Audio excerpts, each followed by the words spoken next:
สบายดีพี่น้องหมดทุกคนนะจ๊ะเพิ่งเลิกงานมาพี่น้องพอดีปิดร้าน5 ทุ่มเพื่อเก็บข้าวของมาล้างหันล้างนี่พอดีเที่ยงคืนเพื่อมาอาบน้ำอาบในอีกนะพี่น้องเนาะ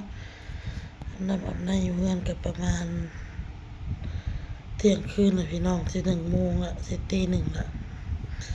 เพื่อจะได้นอนนะพี่น้องตัวไปแนวคัดกันดิพี่น้องกันแนวคัดขี้ไข่ดิคนที่มาโทรนี่ก็สิค่ะ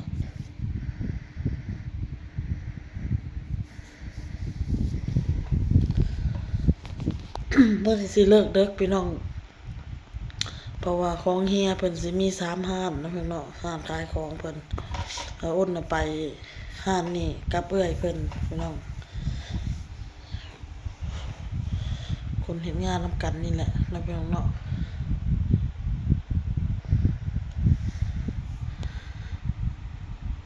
ไปทางนี้แหละขายทางนี้แหละมันสิเลิกแน่พี่น้องแต่ถ้าขายอยู่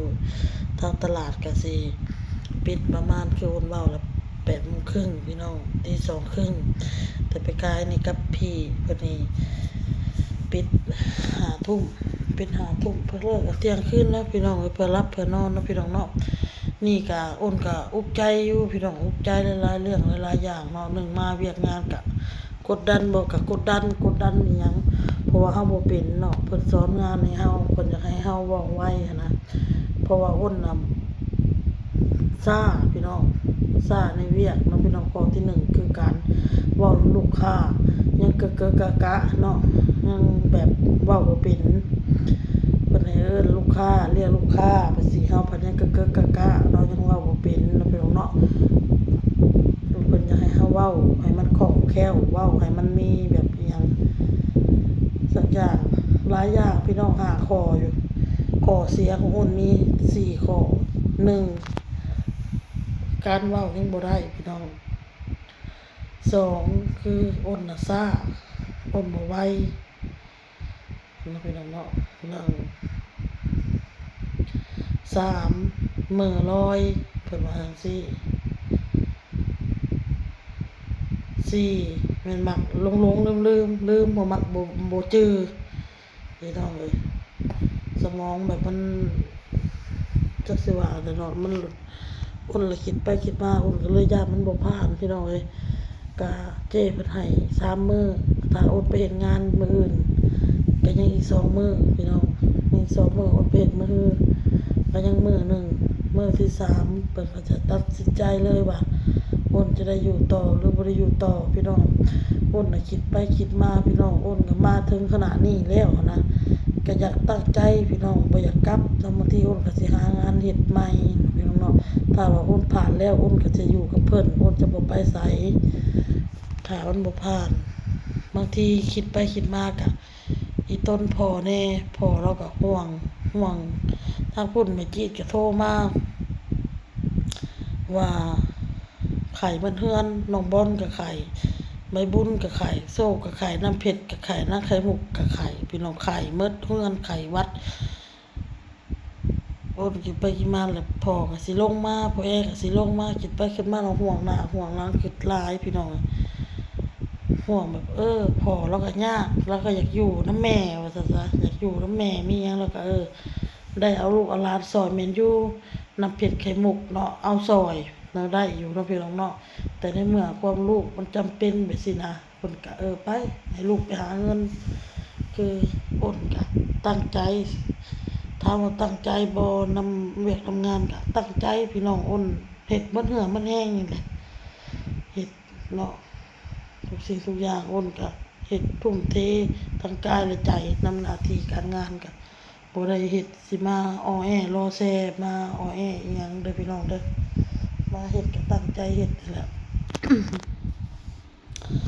จักสิว่าเท่าไหนมีแต่รอพังเบิ่งพี่น้องแล้วก็รอพังเบิ่งมันคิดค้อยหลายอย่างคันจะบ่ผ่านเด้อหนึ่งมาอ้นก็รู้สึกมีความรู้สึกดีๆพี่น้องมาอยู่นี่มีความรู้สึกดีๆเพราะว่ามีหลายคู่หลายคนเนาะพี่น้องเนาะนั่นก็บอกเฮาสั่งสอนเฮามันเป็นหักเป็นแพงแล้ว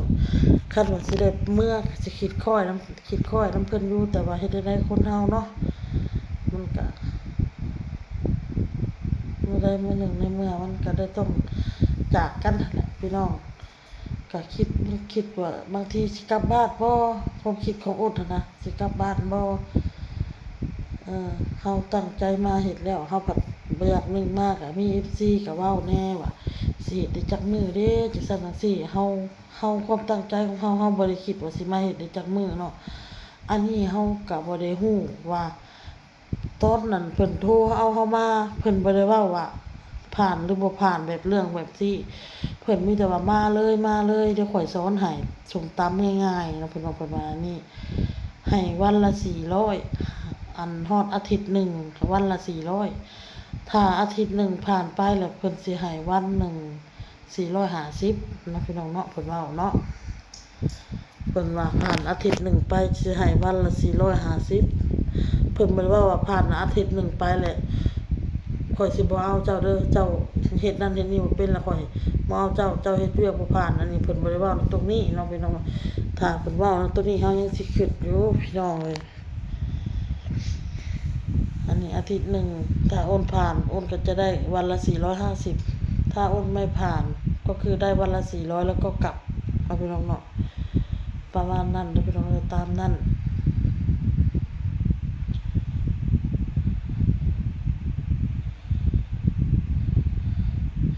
มาอยู่นี้ก็เป็นเฮือนเพิ่นก็เสียหยังก็เดือนละ1,000 บาทแล้วก็ได้เสียค่าน้ำค่าไฟแต่ว่าเฮาอยู่นำกันหลายคนมานี่เฮาก็แชร์กันออกกันมาก็คนละ30-40 บาทก็ว่ากันไปอย่างนี้ตามที่พนักงานที่ทำงานเขาพูดให้ฟังแต่ไม่เป็นไรหรอกเรื่องนั้นสำหรับอ้นน่ะอ้นคิดเรื่องงานนี่พี่น้องคิดเรื่องงานหลายกว่าว่ามันจะผ่านไหมหรือไม่ได้ผ่านเนาะแค่นั้นแหละพี่น้องเพราะว่าอ้นก็ตั้งใจสิมาอยู่นำเพิ่นนี่เนาะเพิ่นเนาะถ้าเพิ่นบ่ผ่านก็จักสิเฮ็ดจังไดพี่น้องอ้นก็ได้ขอโทษขออภัยยุ่งพี่น้องงอกๆแงะๆเก่าอยู่กับในมาอากาศก็ร้อนพี่น้องอบอ้าวคันบ่เต้ก็ได้เฮ็ดเวียกแล้วคันเมื่ออ้นก็จะได้อยู่กับน้องบอลน้องออโต้บ่เต้ก็เฮ็ดเวียกพี่น้องเนาะขอนะบ่เต้ก็ได้หาเงินแล้วคันอ้นได้กลับเมื่อพี่น้องคิดอยู่พี่น้องคิดจักมื้อใดเบิ่งแหละสิผ่านบ่ผ่านก็จังสิตกจังสิล้มกันสิเว้ากันก็บ่เต้อีกห่วงหน้าห่วงหลังพอก็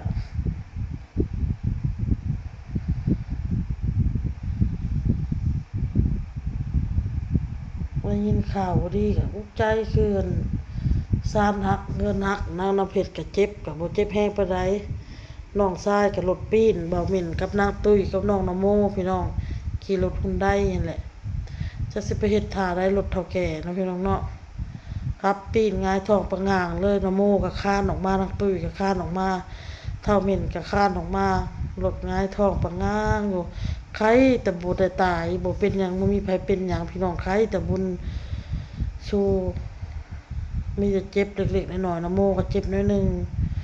นางตุ้ยก็เจ็บนิดนึงทำเม่นก็เจ็บนิดนึงพี่น้องเนาะใครแต่เป็นหยังวะมื้อเดียวกันแหละกับซานหักเนาะพี่น้องเนาะใจพี่น้องบางทีเฮาเฮ็ดงานมาไม่เมื่อยมันเมื่อยพี่น้องพอเฮามาได้ยินแบบครอบครัวมันเรื่องราวบ่ดีไปสิมันก็แบบน้อยพี่น้องเนาะมันน้อยเฮ็ดงานมาก็เมื่อยอยู่แล้วเขามาได้ยินแบบเรื่องบ่ดีแบบนี้เฮาก็เมื่อยอีกพี่น้องเนาะเป็นหยังจึงเป็นหยังถ้าบ่ได้อยู่ตรงนี้อย่างเมื่อพออ้นตัดสินใจจะมาอยู่นำเพิ่นแล้วเพราะว่าเจ๊เขาก็ดีเฒ่าแก่เขาก็ดีคนที่อยู่ทำงานด้วยกันเขาก็สอนงานดีทุกคนแต่มันเป็นที่เราเองนี่แหละมันไม่จำมันเสื่อมช้าไม่โทษใครโทษตัวเองมาพี่น้องเนาะคันเพิ่นให้ออกก็คือเป็นตัวเองมาพี่น้องเนาะที่บ่มีความสามารถพอมาถึงเพิ่นรับเอาแล้วมาอยู่ฮอด อาทิตย์หนึ่งแหละยังบ่เป็นยังบ่ได้อิหยังพี่น้องมันบ่แม่นพี่น้องมันบ่จื้ออ้นพี่น้องมันบ่จื้อพี่น้องสมองมันเสื่อมช้าคันยอกๆแงกๆอยู่พี่น้องตั้งกล้องเอาเนาะ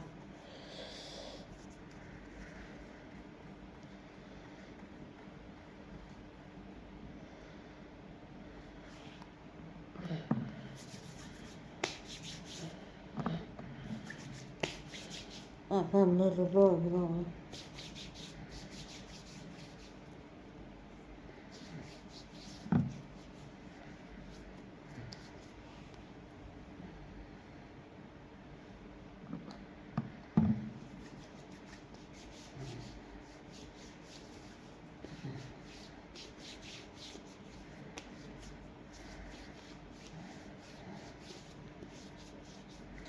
พังเบิ่งเลยพี่น้องบ่อ้นสิผ่านลูกผ่าน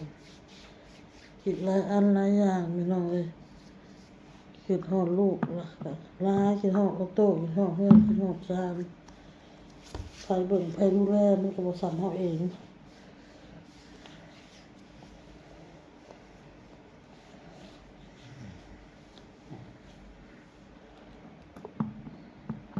แต่ว่าถ้าเฮาเป็นงานก็เฒ่าแก่เพิ่นก็จะบ่ยุ่งกับเฮาพี่น้องเพิ่นสิปะเฮาขายของไปปล่อยเป็นแบบอิสระฮอดโมงไปขายไปส่งฮอดโมงไปรับเพิ่นก็ไปรับถ้าเฮาเป็นหมดทุกสิ่งทุกอย่างแล้วเพิ่นก็จะบ่มาสนวุ่นวายนำเฮา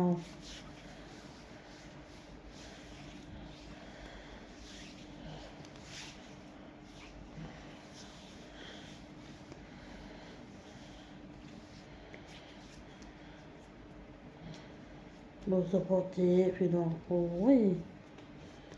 พูดหวานมากพูดดีมากเลย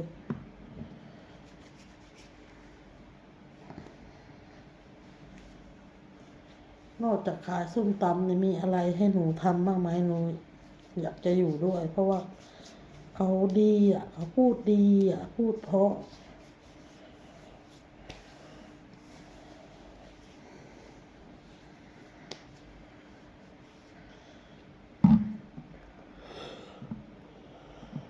1 โมงเด้อพี่น้องเด้ออ้นก็อยากนอนแหละพี่น้องนี่แหละบ้านน้องพี่น้องก็สิโหลดคลิปปะไว้แล้วก็สินอนมันดึกแล้วพี่น้อง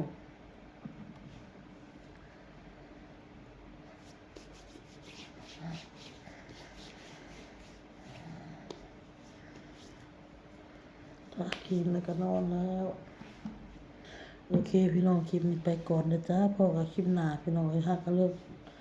งานมาพี่น้องอาบน้ำแล้วก็สินอนพี่น้องโอเคบ๊ายบายพี่น้องสวัสดี